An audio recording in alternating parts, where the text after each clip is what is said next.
Olá, esse é o Expresso Sindimepa, um podcast do Sindicato dos Médicos do Pará, sobre atualidades e informações. Siga nosso perfil na sua plataforma preferida e acompanhe todos os episódios. Olá, estamos de volta entrevistando o Dr. Amaury Braga Dantas no Expresso Sindimepa, este programa do Sindicato dos Médicos do Pará, que traz para os nossos colegas que acompanham o programa e para a sociedade interessada em saúde na vida do médico, para além da atividade específica, mas como outras características ou outras práticas do médico que chamam a atenção de todos nós. Hoje, nesse terceiro episódio, já agradecendo a sua presença, Amaury, aqui conosco, nós vamos explorar um pouco a vida literária do Dr. Amaury Braga Dantas. Eu, antes disso, vou aqui ler um pouco das suas obras para que a gente possa estar acompanhando e ouvindo o seu próprio depoimento a respeito delas. O Amaury começou muito cedo, aí, antes de formar-se médico, ainda em 1900, ele formou em 84. Em 80, ele já começou o seu trabalho com um pouco de poesia, que recebeu uma menção honrosa da Academia Paraense de Letras. Em 81, ano seguinte, Contos do Cupuaçu. Em 82, Da Tristíssima Notícia. Em 83, Do Norte, Sim Senhor. Esse foi um destaque especial em concurso nacional da Agência de Notícias de Brasília, Distrito Federal. Em 84, 1, 2, 3 era uma vez.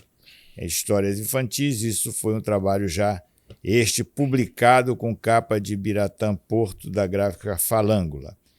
Em 97, A Grande Boca da Cobra Grande, também trabalho publicado, com ilustrações de Paulo Caruso, Produtos Roche S.A.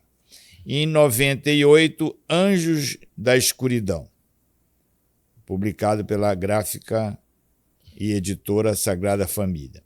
2003, Cachorro Vadio, Mestre de Obras, O Sapo, também trabalho publicado pela Sagrada Família.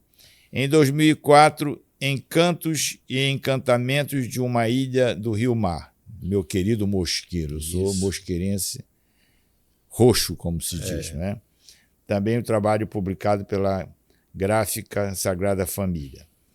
Em 2005, Cidades, um romance, também publicado com capa de Mário Barata, pela gráfica Sagrada Família. Em 2012, Maria Fumaça, um trabalho espetacular, um romance espetacular, com edição independente. Estatuto das Mangueiras, em 2018, que recebeu o prêmio Vespasiano Ramos, da Academia Paraense de Letras. Esse trabalho foi publicado com fotografias de Nilton Beleze, também um colega nosso, infectologista, pela gráfica e editora Belém. E aguardam publicações 4, 5, 6, Pintar com Vocês e Marco da Légua, um romance. Amaury, eu queria que você falasse um pouco dessa sua vida de escritor, de poeta, e como é que é ter este trabalho paralelo à medicina, enfim, dê um passeio sobre as suas obras para que os nossos colegas e os nossos seguidores possam entender um pouco a sua obra, o quão complexo é fazer isto, e aqueles que têm também esta facilidade possam se sentir estimulados a publicar os seus trabalhos, enfim.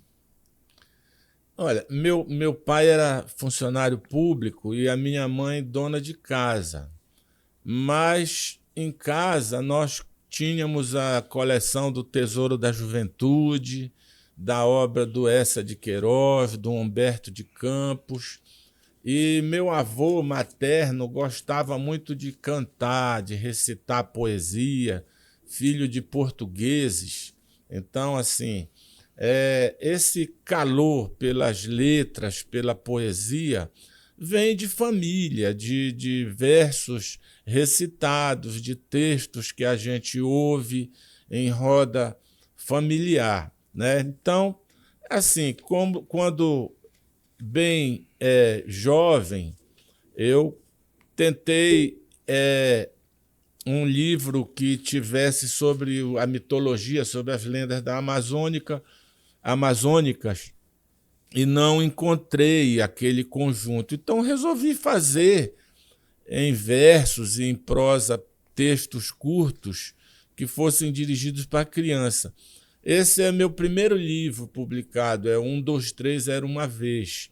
Então, teve uma repercussão muito bacana e, assim, ainda hoje, mais de 30 anos, adotado nas escolas de nível fundamental no município de Belém, o que para mim é uma honra muito grande, né?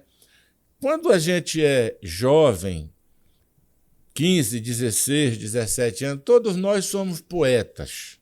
A gente faz verso, escreve diário, mas na participação dos diretórios na faculdade, a gente acaba fazendo aquele jornalzinho de cozinha, né? Para produzir. E aí você é obrigado a escrever um artigo, fazer uma nota. A gente nem sabia, mas tudo isso era um aprendizado para que textos mais consistentes viessem mais tarde, né? Como não tem uma grande editora capaz de bancar todas as publicações, para o jovem adolescente e para o jovem escritor, só resta uma maneira de participar. É pegar seus textos e colocar para discutir, submetê-los aos concursos. Então, eu participei de concurso da Secult, do Prêmio Roche, a Grande Boca da Cobra Grande, participei. Enfim, as minhas publicações, sempre, a maioria delas foram frutos de prêmios, de incentivos, da participação em concursos, né? Ô, Amaury, a premiação na Passônica é garantia de publicação? Não. Não, nem sempre. Muitas vezes você tem um troféu, tem uma medalha, tem uma menção honrosa, mas isso não garante que venha a ser publicado, né? Mas eu queria escrever, depois desse período de juventude, de faculdade, eu disse, não, eu quero fazer um romance, eu preciso fazer um texto que seja mais denso e tal. E a universidade entrou em greve durante um período longo. Eu tive tempo para ir para o Centur pesquisar nos jornais da época e publiquei O Anjo da Escuridão, que é, na verdade, os fiscais de quarteirão. É Belém durante a Segunda Guerra. Depois que a gente faz o primeiro, parece que tem uma bactéria que o Aristóteles chama de furucuinha. Aristóteles já esteve aqui conosco. É um grande poeta, um colega médico maravilhoso e que, além de médico, também é mestre em literatura. É verdade. Depois que a gente prepara o primeiro texto, aí vem o segundo, vem o terceiro, vem o quarto e a gente não para mais, entendeu? De modo que eu tenho algumas publicações, já não sei, acho que uns 8 ou 9 individuais, fora a participação em antologias, em outras publicações. E, no momento, estou terminando mais um romance que deve se chamar Marco da Légua, né? É uma expressão muito nossa, paraense, e que a gente está num período aí de revisão, de adaptação, para ver se consegue publicá-lo aí esse ano ainda, não sei, mas aí para frente. Já que você falou no Marco da Légua, adianta um pouco para nós sobre esse romance. Vamos matar a curiosidade de quem está... um rapaz que vem do interior, como muitos, para estudar na capital, e ele vai estudar no Instituto de Educação do Pará, onde a turma tem 52 mulheres, ele é o único homem, o que leva o professor a apelidá-lo, logicamente, de Bendito é o Fruto, né? Esse rapaz depois estuda no Paz de Carvalho, ele quer ser um professor e ele mora sozinho, estuda muito, acaba levando um gato que ele acha na rua para casa, e esse gato cria uma personalidade muito grande e passa a conversar com ele. E depois ele tem uma irmã que fica internada. A história passa aí nos anos 30, ainda no Juliano Moreira, que era o nosso primeiro...